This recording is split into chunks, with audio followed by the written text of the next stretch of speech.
안녕하세요. 꽤 오래 전의 일입니다. 30년 됐는데 제가 한 기독인 연합 모임에 가서 특강을 드린 적이 있었습니다. 그런데 너무나 감동적이고 인상적인 그런 강의였기 때문에 30년이 지난 지금도 기억하고 있습니다.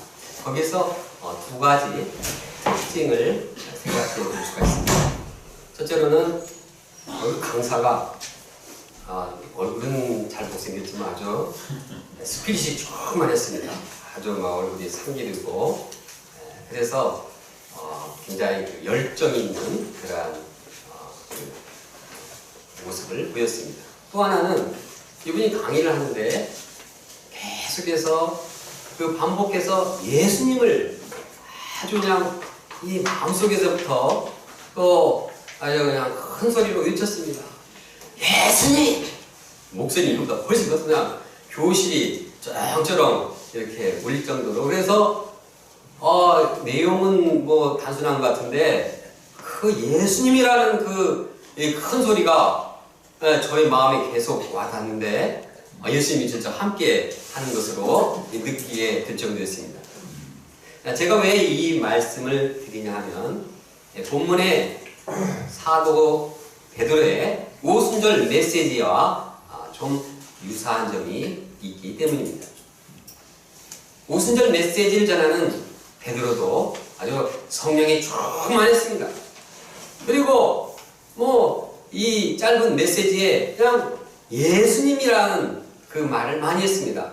찾아보니까 예수라는 이름과 또 예수님을 말하는 명사와 대명사가 30번 이상 나와 있습니다. 얼마나 이 베드로가 예수님을 나타내려고 몸부림쳤는가를 보게 되었습니다. 우리가 베드로의 메시지를 묵상하면서 예수님, 그 베드로가 증거한 그 예수님을 마음 가운데 영접하기 원합니다. 우리가 그런 마음을 가지고 오늘 주제에 한번 말하겠습니다. 예수는 우리 주 그리스도십니다. 시작. 예수는 우리 주 그리스도십니다. 이왕 한번 더 해봅시다. 시작. 더 크게. 시작. 예수는 우리 주 그리스도십니다. 첫째로 베드로는 예수님을 증거했습니다. 베드로는 이제 예수님에 대해서 이야기를 시작했습니다. 먼저 예수님이 사역하기 전 그분이 어떤 분인가를 말하고 있습니다. 그것은 한마디로 나사렛 예수입니다. 나사렛이란 갈리 지방의 이름 없는 촌동네였습니다. 사람들은 나사렛 하면 별로 이렇게 좋아하지가 않고 무시했습니다. 그래서 나사렛에서 왔다, 나사렛 출신이라 그러면 저 참 별로 이렇게 재수없다 이렇게 생각할 정도였습니다. 한 예로 빌립이 자기 친구인 나다나엘에 대해서 가가지고 예수님이 나사렛 예수다 이렇게 말하니까 나다나엘이 말하기를 나사렛에서 무슨 좋은 일이 일어나냐, 그거 올 수 없다 이렇게 나사렛 지역을 아주 무시해버렸습니다. 그런데 예수님은 이렇게 천대받는 나사렛 지역에서 가난한 목수의 아들로서 이제 자라나셨습니다. 목수일을 배우면서 옆 동네에 있는 갑돌이네 농작도 짜주고 또 앞 동네에 있는 갑순이의 문도 붙여주고 이렇게 겸손하게 우리 인간들과 함께 하셨습니다. 예수님은 온전한 인간이셨습니다. 예수는 우리와 똑같은 성정을 가진 인간이셨습니다. 그런데 예수님께서 사역을 시작하게 되었을 때 완전히 달라지셨습니다. 하나님께서 예수님께 능력을 부어주셔서 권능과 기사와 표적을 베풀게 하셨습니다. 그래서 예수님은 그냥 어떤 질병도 모든 질병을 다 고쳤습니다. 그 당시에 불치병이라고 생각하는 뭐 문둥병, 뭐 안진뱅이, 귀머거리, 말 못하는 사람, 뭐 그냥 혈류병, 온갖 병들 다 치유하셨습니다. 예수님은 정신적으로도 앓는 자를 고치셨습니다. 예수님은 귀신이 들려서 막 한 사람들도 귀신아 나오라 해서 온전케 하셨습니다. 예수님께서 못 고치는 병자는 아무도 없었습니다. 예수를 만나면, 예수님의 도움을 받으면 그는 온전케 되고 새 사람이 되었습니다. 예수님의 능력은 하나님으로부터 온 권세였습니다. 그들은 예수님의 이러한 능력을 볼 때, 기사와 표적을 볼 때, 아, 이분은 하나님이시다, 하나님의 아들이시다, 이렇게 고백을 하게 되었습니다. 그런데 예수님께서의 그 위대한 사역은 이보다 더 큰 사역이었습니다. 그것은 하나님께서 계획하신 대로 예수님을 십자가에 못 박아 죽게 하셨습니다. 예수님께서 십자가에 못 박여 죽은 것은 우리의 내면의 죄 문제를 해결하기 위해서입니다. 병에, 질병에 고통을 당하는 것도 괴로운 일이지만 더 우리를, 인간을 괴롭게 하는 것은 죄로 인한 고통입니다. 죄는 사람을 불행하게 합니다. 죄는 인생을 아주 파멸에 이르게 합니다. 죄는 인생을 무력하게 합니다. 꼬이게 합니다. 불행하게 하고 고통을 주고 외롭게 하고, 모든 이 괴로움이 다 죄로부터 나왔습니다. 그리고 결국에는 죄는 인간을 죽게 만듭니다. 비참하게 죽게 합니다. 결국은 죄로 말미암아 죽고 또 이제 사망 후에는 영원한 심판을 받게 되는 것입니다. 이 죄야말로 가장 사악하고 가장 우리 인간의 원수입니다. 그런데 이 죄를 인간은 해결할 수 없었습니다. 아무도 죄 문제를 해결하지 못해서 죄에 끌려다니며 죄의 포로가 되어서 인생이 불행했습니다. 그러나 예수님께서는 우리의 죄를 사하기 위해서 십자가에 죽으셨습니다. 이것은 하나님의 계획 가운데 이루어진 것입니다. 하나님께서는 자기의 아들 예수 그리스도를 십자가에 못 박아 피 흘리게 하심으로써 모든 죄를 사하셨습니다. 인류의 죄는 예수 그리스도께서 십자가에 피 흘려 죽으심으로써 죄의 대가가 다 지불되었습니다. 이제는 더 이상 죄에 시달릴 필요가 없습니다. 왜냐하면 하나님의 아들 예수 그리스도께서 죄의 대가를 다 지불하셨기 때문입니다. 우리는 이 십자가에 피 흘리신 예수님을 영접하기만 하면, 믿기만 하면 모든 죄에서 사함을 받게 됩니다. 예수님의 십자가의 죽음이야말로 이 세상 어떤 것보다도 위대하고 큰 역사인 것입니다. 예수님은 이처럼 우리를 죄사하기 위해서 모든 질병, 모든 죄악, 모든 내면의 불행에서부터 우리를 다 자유케 하기 위해서 기쁨과 행복과 영원한 생명, 영생과 하나님 나라를 소유하도록 이렇게 십자가에 피 흘려 돌아가셨습니다. 그런데 예수님의 이 역사는 이것으로 끝나지 않습니다. 이제는 예수님께서는 다시 죽은 자 가운데서 부활하셨습니다. 유대인들은 이방인들의 손을 빌려서 예수님을 십자가에 못 박혀 죽였습니다. 그러나 하나님께서는 그 예수님을 다시 살리셨습니다. 더 이상 사망의 고통에 머물지 못하게 하셨습니다. 예수님은 사망 권세를 깨고 부활하셨습니다.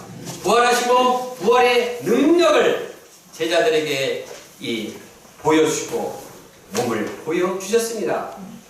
예수님의 이 부활은 예수님의 사역의 정점입니다. 최고 하이라이트입니다. 그래서 사도 베드로의 메시지, 오순절 메시지에 오면 그 가장 중심부에, 계란도 중심에 뭐가 있습니까? 노른자가 있듯이 이 부활의 메시지가 중간에 있습니다. 그것도 보면 거의 그 분량이 부활의 예수님을 아주 긴 분량으로 할애하고 있습니다. 다윗이 예언한 그 부활의 예수님을 많이 소개하고 있고 성경의 인용을 통해서 예수님의 부활을 말씀하고 있습니다. 그만큼 부활의 예수님은 이제 참 복음의 핵심입니다. 여기에 대해서는 우리가 잠시 후에 두 번째 파트에서 좀 더 묵상해보도록 하겠습니다. 베드로를 포함한 이 사도들은 이제 내가 직접 부활하신 사실을 이 부활하신 예수님을 보았다 증거하고 있습니다. 이 예수를 하나님이 살리신지라 우리가 다 일의 증인이라 우리 눈 똑똑히 부활하신 예수님을 보았다고 증거하고 있습니다. 그런데 예수님의 이 사역은 예수님의 위대하심은 부활하심으로 끝난 것이 아니었습니다. 이제 부활하신 예수님은 하늘에 승천하셨고 하나님께서는 그 부활하신 예수님을 높이셨습니다. 그래서 이제 예수님은 이 천상에서 모든 세상을 다 통치하게 되셨습니다. 예수님은 이제 모든 것을 통치하면서 하나님으로부터 성령을 받으셨고 받은 성령을 모든 육체에게 우리에게 지금도 부어주시고 계십니다. 이 당시의 사람들은 이 말에 대해서 아주 공감을 했습니다. 왜냐하면 자기들이 직접 성령 충만의 그 모습을 눈으로 똑똑히 보고 소리로 들었기 때문에 이걸 부인할 수 없었습니다. 그런데 베드로가 예수님께서 성령을 받고 다시 너에게 부어주셨다 말하니까 진짜 그런 역사가 우리 앞에 펼쳐졌다는 것을 부인할 수가 없었습니다. 그들은 이처럼 예수님의 놀라운 역사 그분을 이제 마음속에 영접하게 되었고 예수님께 감사하게 된 것입니다. 우리가 보고 들은 그 성령 충만이 그 십자가에 돌아가시고 죽은 지 사흘 만에 부활하신 그 예수님께서 우리에게 주신 것이구나 하고 신하게 되었습니다. 우리가 베드로의 메시지에서 배울 점이 있습니다. 그것은 서론에 언급한 것처럼 메시지 가운데 예수님을 반복적으로 그냥 예수님으로 꽉 차 있다는 것입니다. 여러 가지 말을 많이 할 수도 있었을 것입니다. 재밌는 얘기도 많이 할 수 있었을 것입니다. 그러나 베드로는 예수님이 누구신지 예수님이 무슨 일을 하셨는지 그것을 받아들이고 예수님을 영접함으로 그 마음 가운데 예수님을 싣고자 했습니다. 이처럼 성령을 받은 자들은 다른 무엇보다도 예수님을 증거하는 자가 되어야 합니다. 예수님은 승천하시기 전에 제자들에게 말씀하셨습니다. 성령이 너에게 임하시면 권능을 받고 땅끝까지 내 증인이 되리라. 성령을 받고 어떻게 된다고요? 증인이 된다고 했습니다. 성령을 받으면 다른 것을 하는 게 아니라 예수님을 증거하는 예수님의 증인이 되는 것입니다. 또한 예수님께서 십자가에 죽으시기 전에 제자들에게 말씀하셨습니다. 아버지께로부터 나오는 진리의 성령이 오실 때 그가 이 성령께서 나를 증언할 것이요. 성령이 뭘 한다고요? 예수님을 증거하는 것입니다. 성령을 받으면 예수님을 증거하고 예수님을 선포하고 예수님 이야기로 충만한 것이 성령을 받은 자들의 특징인 것입니다. 그러므로 성령을 덧입은 우리는 예수님을 증거하는 자가 되어야 합니다.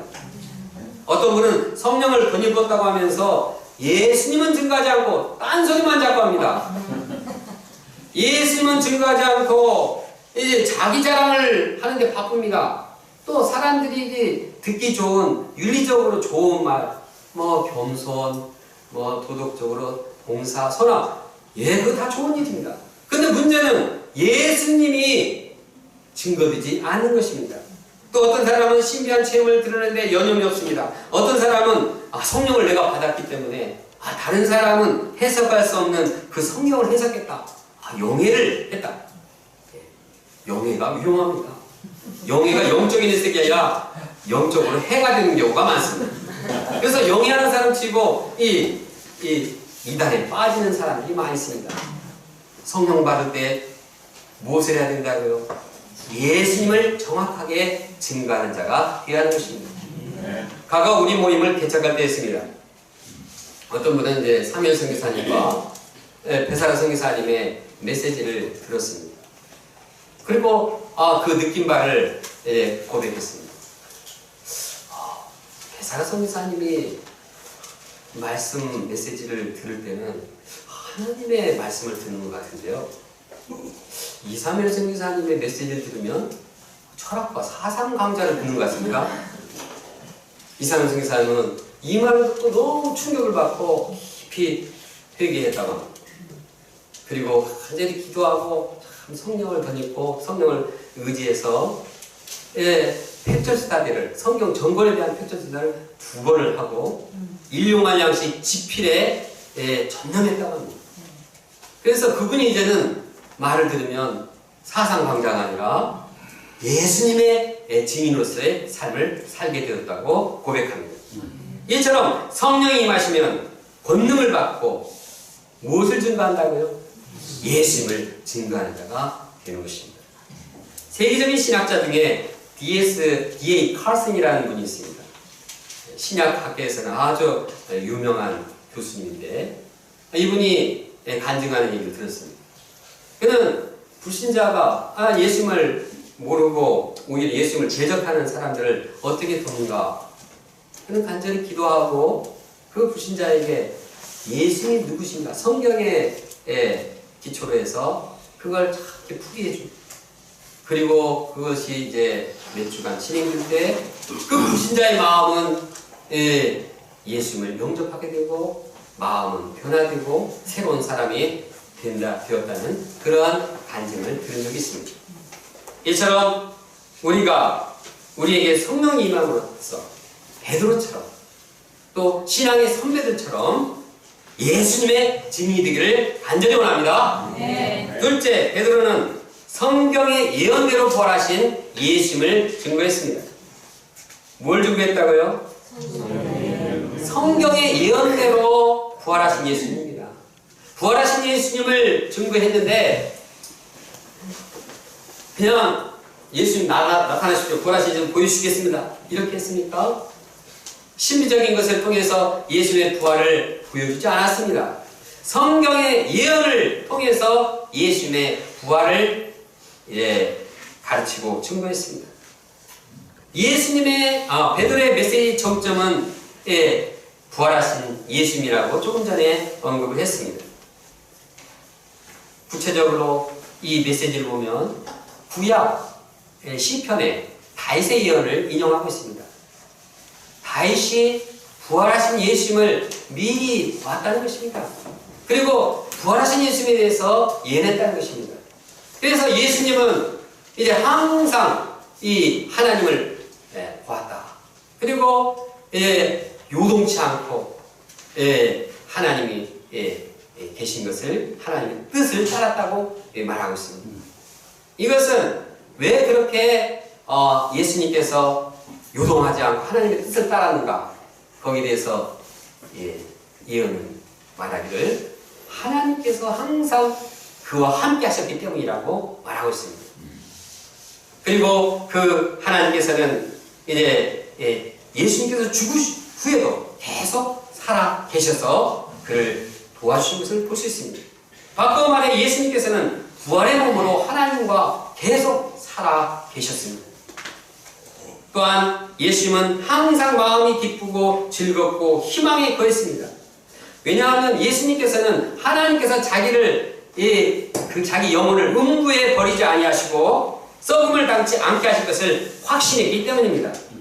예수님은 죽음을 넘어서 생명과 부활의 길을 바라보셨기 때문에 항상 기쁨으로 넘쳐 있었습니다. 이처럼 예수님은 영원토록 부활한 몸으로 함께 하나님과 함께 하시는 분입니다. 이상이 다윗이 부활의 예수님을 내다보고 예언한 내용입니다. 이제 베드로는 이 예언을 한 그리스도의 부활에 대해서 예언한 다윗에 대해서 증거합니다. 다윗은 죽어서 시체가 땅에 묻혔습니다. 그래서 그 무덤이 지금까지 있다고 증거하고 있습니다. 여기서 보면 예수 그리스도와 다윗의 차이점이 있습니다. 그것이 무엇입니까? 예수 그리스도는 부활의 몸이 있기 때문에 무덤이 없습니다. 무덤이 있을지 모르지만 그 무덤은 시체가 없는 무덤입니다. 예수는 살아나셨습니다. 그러나 다윗은 죽어서 썩고 묻혀서 그 무덤이 지금도 있다는 것입니다. 1. 그들이 생각하는 그 예수님의 이 부활은 다윗과는 전혀 그들은 다윗하면 위대한 왕이라고 생각했지만 그러나 이 근본적인 차이가 있다는 것을 말해줍니다. 그리고 다윗은 선지자이기 때문에 그러한 그 시대 부활을 1000년 전부터 내다봤다 이렇게 고백하고 말하고 있습니다. 여기서 우리는 이 다윗의 예언을 통해서 그 시대의 부활이 성경에 예언된 것임을 배우게 되는 것입니다. 그러면 왜 사도 베드로가 성경에 기록한 다윗의 예언을 인용했을까요? 그것은 예수님의 부활이 성경의 예언대로 이루어진 사실임을 확신시키기 위해서입니다. 성경의 그 말씀, 성경의 기록대로 예수는 부활하셨다. 예수님의 부활은 즉흥적으로 일어난 일이 아니다. 예수님은 이 부활은 역사적인 사건이고 미리 이 1.16도 거짓이었고 그대로 이루어지는 성경 말씀, 구약의 진리 가운데에서 이루어진 사실이라는 것을 말하고 있습니다. 예수님의 부활은 하나님께로부터 오래전부터 계획하시고 때가 되어서 그대로 이루어진 이 진리의 사건입니다. 확실한 사건입니다. 베드로는 하나님의 말씀에 기초해서 예수님의 부활이 확실하다는 것을 그들의 심령 가운데 심었습니다. 특히 예수님의 부활에 대해서 다윗이 예언했다 그런 말을 들을 때 사람들은 마음이 활짝 열리게 되었습니다. 왜냐하면 그들은 다윗이 말하는 다른 사람도 아니고 아이고 우리 조상 다윗 그냥 다윗 하면 아이고 할아버지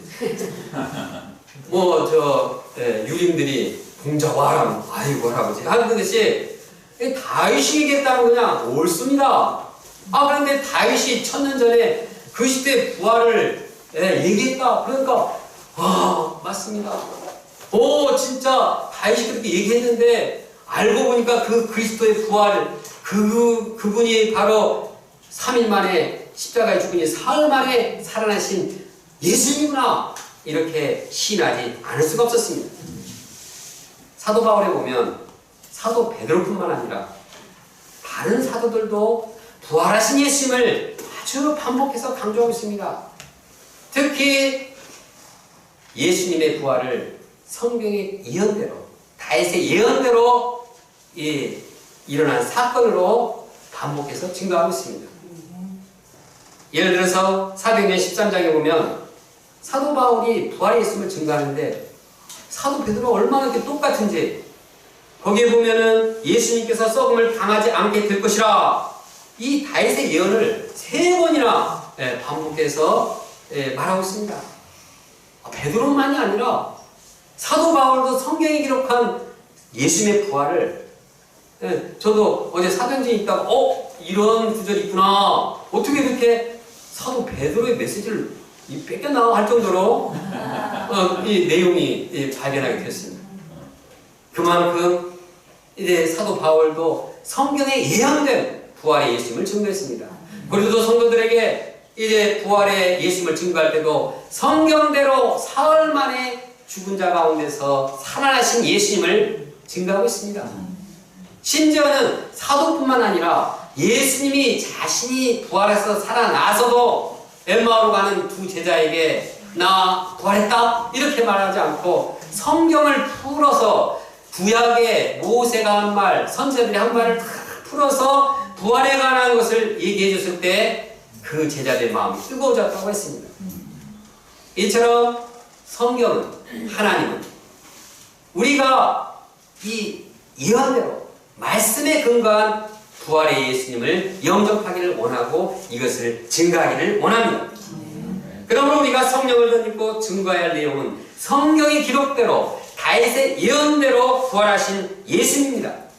사실 우리는 부활하신 예수님을 다른 방법으로 어떻게 확실하게 영접할 길이 없습니다. 뭐 부활하신 예수님 나타나셔? 이거 참 어려운 일입니다. 왜냐하면 예수님께서는 지금 승천하셔서 이제 하늘에서 우리를 통치하고 계시고 대신 성령을 보내셨기 때문에 예수님이 직접 이곳에 오셔서 하는 것은 정말 하늘에서 별 따는 일처럼 어려운 일입니다. 우리가 부활하신 예수님 어떻게 영접했습니까? 다 성경에 기록된 그 부활 예수님을 통해서 아닙니까? 우리 트렌튼의 김모세 선교사님이 처음에 교회 왔는데 이분은 처음 왔을 때 성경에 대해서 잘 예수님에 대해서 잘 몰랐습니다. 그런데 이 고린도서 15장 22절 아담 안에서 모든 사람이 죽음같이 그리스도 안에서 모든 사람이 삶을 얻으리라. 이 말씀, 이 부활의 메시지를 듣고 예수님을 인격적으로 영접했습니다. 부활의 이 기록이 그 삶이 초신자들도 역사할 수 있구나 하는 것을 알았습니다. 저는 이렇게 단계별로 예수님은 참 병 고친 것을 영접하고 십자가에 죽으신 영접한 후에 그 다음에 부활의 예수님을 영접하는 걸로 이렇게 생각했는데 이 양반은 그냥 처음 1대1을 해서 그 시대 부활을 소개했을 때 그냥 영접하고 부활의 예수님부터 영접하는 그러한 모습도 봤습니다. 우리가 부활절을 앞두고 무엇을 준비해야겠습니까? 성경에 기록하고 성경에 예언한 부활의 예수님을 우리가 영접하고 증거하는 데 힘써야겠습니다. 셋째, 베드로는 예수님이 주요 그리스도심을 증거했습니다. 베드로는 예수님에 대해서 이처럼 여러 가지로 증거한 후에 결론적으로 말하고 있습니다. 다 같이 36절을 함께 읽어보겠습니다. 시작. 그런즉 주시할 본점은 확실히 알지니 너희가 십자가에 못 박은 이 예수를 하나님이 주와 그리스도가 되게 하셨느니라 하니라. 결론은 예수님이 주와 그리스도라는 사실입니다. 하나님께서 예수님을 주와 그리스도로 삼으셨습니다. 여기서 주란 무엇입니까? 주란 주인입니다. 주님이신 예수님은 우리의 창조주이시오. 우리의 생명의 주인이십니다. 이분이 주인이 되셔서 창조하기도 하고 멸하기도 하고 우리의 생명을 보내시기도 하고 또 가져가시기도 합니다. 또한 예수님은 그리스도십니다. 그리스도란 우리를 죄에서 구원하시는 구원자를 의미합니다. 예수님은 우리의 구원자로서 우리의 모든 죄 문제를 사하시고 우리를 모든 이 불행에서 구원하시고 영원한 생명을 주시고 하나님 나라를 주신 구원자이신 것입니다. 그런데 베드로는 예수님께서처럼 주와 그리스도심을 증거하는 데 앞서서 그들의 죄를 지적하고 있습니다. 그들은 예수님을 못 박아 죽인 죄인들이었습니다. 예수님은 너희가 십자가에 죽였다. 예수님을 죽였다. 이렇게 찔렀습니다. 그들이 자신 그리스도 앞에서 지은 죄를 시인하게 했습니다. 그들이 이렇게 그리스도를 죽였다는 그 말을 2번 걸쳐서 반복해서 27절에 23절에도 하고 또 36절에도 반복하고 있습니다. 그들은 주와 그리스도 앞에서 이분이 정말 주님이고 그리스도인데 우리가 죽였구나. 이렇게 베드로의 메시지를 들어보니까 이분이 진짜 주님이고 그리스도이신데 우리가 그 예수님을 죽였구나. 너무 마음이 괴롭고 막 어쩔 수 없이 참을 수 없을 정도로 힘들었습니다. 그래서 사도 베드로에게 말합니다. 우리가 무엇을 해야겠습니까? 이때 베드로는 그들에게 방향을 주고 있습니다. 다 같이 38절을 읽겠습니다. 시작. 베드로가 이르되 너희가 회개하여 각각 예수 그리스도의 이름으로 세례를 받고 죄사함을 받으라. 그리하면 성령의 선물을 받으리니. 그들은 회개합니다. 회개란 무엇입니까? 회개란 자신의 죄를 깨닫고 돌이키는 것입니다. 회개란 자신이 예수님 앞에 죄를 시인하고 이제는 새로운 삶, 새로운 방향으로 살겠다는 결단입니다. 그리고 이 마음의 회개가 외적으로 표현된 것이 세례입니다. 이처럼 그리스도 되신 예수님 앞에서 자기 죄를 회개하고 세례를 받을 때 성령을 선물로 받게 됩니다. 죄사함을 던지게 됩니다. 그런데 베드로의 메시지를 듣고 이제 방향을 잡고 베드로의 말씀을 이제 듣고 거기에서 순종해서 회개하고 세례를 받은 자들이 몇 명이니까 3,000명이 되었습니다. 그냥 하루에 그냥 3,000명이 새신자가 되었습니다. 놀라운 성령의 역사였습니다. 그것은 베드로가 예수님이 어떤 분이시고 부활하신 예수님이 누구시고 결국 예수님은 주와 그리스도신데 너희들이 그 주와 그리스도 앞에 살지 못하고 오히려 그분을 죽였다는 사실을 영접하고 이것을 성령으로 깨닫게 하셨기 때문입니다. 이것은 성령 충만을 받은 베드로의 메시지를 통한 하나님의 놀라운 역사였습니다. 우리가 영접하고 전해야 할 내용도 바로 이것입니다. 즉 예수님이 우리의 주요 그리스도이심을 영접하는 것입니다. 우리가 성경을 공부하면서 마음으로 영접해야 할 것은 예수님이 우리의 죄요, 우리의 주요, 우리의 그리스도이심을 마음 가운데 영접하고 그 그리스도 앞에 나의 죄를 발견하는 것입니다. 본문에 나오는 그들만 예수님을 십자가에 못 박혀 죽었습니까? 물론 그들은 확실히 예수님을 십자가에 못 박혀 죽이는데 가담을 했습니다. 그러나 우리도 예수님을 십자가에 못 박게 한 죄인들입니다. 왜냐하면 우리도 예수님을 무시하고 예수님을 대적하고 예수님께 반항했기 때문입니다. 우리는 하나님을 떠나서 그냥 본성대로 하나님 없이 하나님을 무시하고 산 죄인이었습니다.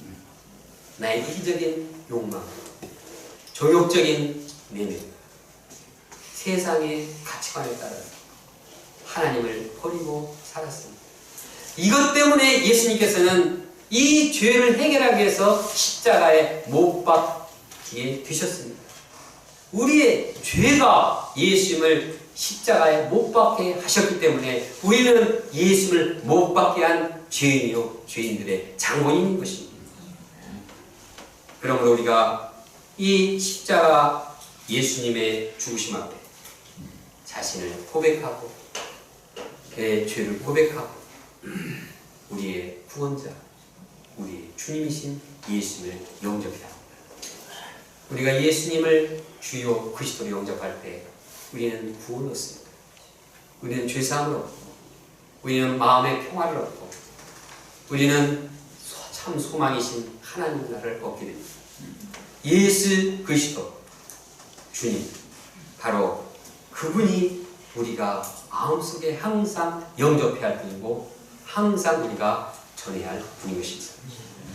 본문을 정리해 봅니다. 성령이 충만한 베드로는 다른 무엇보다도 예수님을 전했습니다. 나사렛 예수님, 십자가에 죽으신 예수님, 부활하신 예수님, 승천하신 예수님, 높임을 받으신 예수님, 성령을 받으시고 성령을 모든 육체에게 부으신 예수님, 그 예수님을 증거했습니다. 특별히 부활의 예수님을 성경의 예언대로 다윗의 예언대로 부활하신 예수님을 증거했습니다.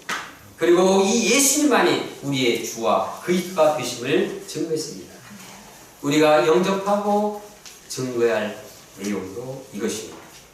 우리가 성령을 충만히 덧입고 해야 하려면 예수님을 전하는 것입니다. 부활하신 예수님을 증거하는 것입니다. 그리고 바로 예수님이 우리의 주요 그리스도심을 고백하고 증거하는 것입니다. 다 같이 36절 함께 읽겠습니다. 시작. 그런즉 오직은 확실히 알지니 너희가 십자가에 못 박은 예수를 하나님이 주와 그리스도가 되게 하셨느니라. 기도하겠습니다. 감사하신 하나님 아버지, 성령 충만을 받은 베드로가 이제 오순절 메시지를 통해서 전한 메시지를 배우게 되어서 감사합니다. 베드로가 전한 것처럼 우리가 그 예수님을 마음에 영접하게 도와주셔서 부활하신 예수님이 우리 마음에 함께하게 도와주셔서 성경을 통해서 다윗의 예언을 통해서 예언되었던 그 부활하신 예수님이 우리 심령 가운데 확실히 살아있기를 원합니다. 부활절을 앞두고 저희들의 마음이 부활하신 예수님을 영접하기 위해서 성경의 근거에서 우리 심령 가운데 부활하신 예수님을 영접하게 도와주옵소서. 내일부터 아침 새벽부터 이제 고린도서 15장 말씀을 통해서 성경에 기록된 부활의 예수님 영접하고자 합니다.